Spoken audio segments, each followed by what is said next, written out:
Mormon, chapter 5. And it came to pass that I did go forth among the Nephites, and did repent of the oath which I had made that I would no more assist them. And they gave me command again of their armies, for they looked upon me as though I could deliver them from their afflictions. But behold, I was without hope, for I knew the judgments of the Lord which should come upon them. For they repented not of their iniquities, but did struggle for their lives without calling upon that being who created them. And it came to pass that the Lamanites did come against us, as we had fled to the city of Jordan. But behold, they were driven back, that they did not take the city at that time. And it came to pass that they came against us again, and we did maintain the city. And there were also other cities which were maintained by the Nephites, which strongholds did cut them off, that they could not get into the country which lay before us, to destroy the inhabitants of our land. But it came to pass that whatsoever lands we had passed by, and the inhabitants thereof were not gathered in, were destroyed by the Lamanites, and their towns and villages and cities were burned with fire. And thus 379 years passed away. And it came to pass that in the 380th year the Lamanites did come again against us to battle, and we did stand against them boldly. But it was all in vain, for so great were their numbers that they did tread the people of the Nephites under their feet. And it came to pass that we did again take to flight, and those whose flight was swifter than the Lamanites did escape, and those whose flight did not exceed the Lamanites were swept down and destroyed.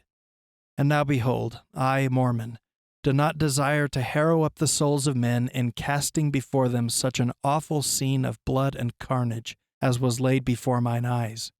But I, knowing that these things must surely be made known, and that all things which are hid must be revealed upon the housetops, and also that a knowledge of these things must come unto the remnant of these people, and also unto the Gentiles, who the Lord hath said should scatter this people, and this people should be counted as not among them. Therefore I write a small abridgment, daring not to give a full account of the things which I have seen, because of the commandment which I have received, and also that ye might not have too great sorrow because of the wickedness of this people. And now behold, this I speak unto their seed, and also to the Gentiles who have care for the house of Israel, that realize and know from whence their blessings come. For I know that such will sorrow for the calamity of the house of Israel. Yea, they will sorrow for the destruction of this people. They will sorrow that this people had not repented, that they might have been clasped in the arms of Jesus.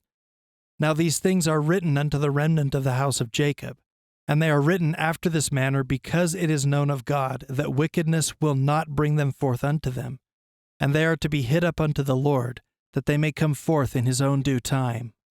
And this is the commandment which I have received. And behold, they shall come forth according to the commandment of the Lord, when he shall see fit in his wisdom.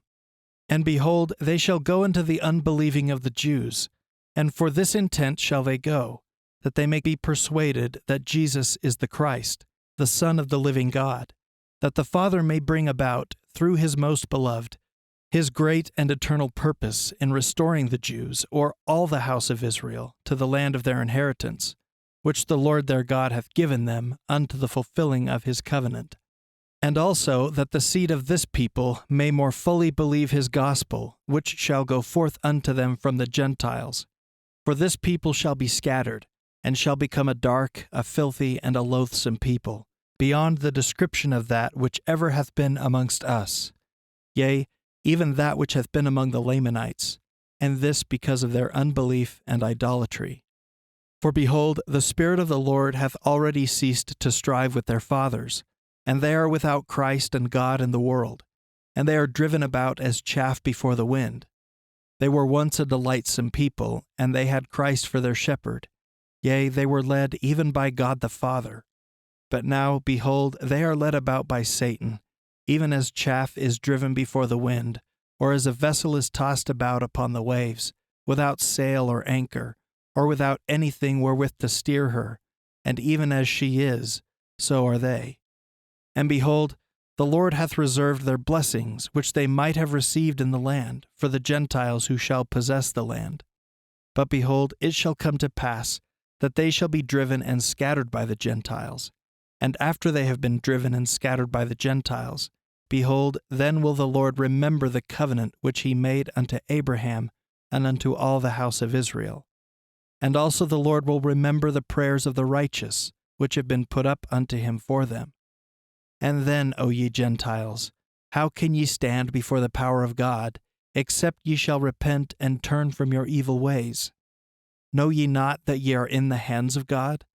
Know ye not that he hath all power, and at his great command the earth shall be rolled together as a scroll?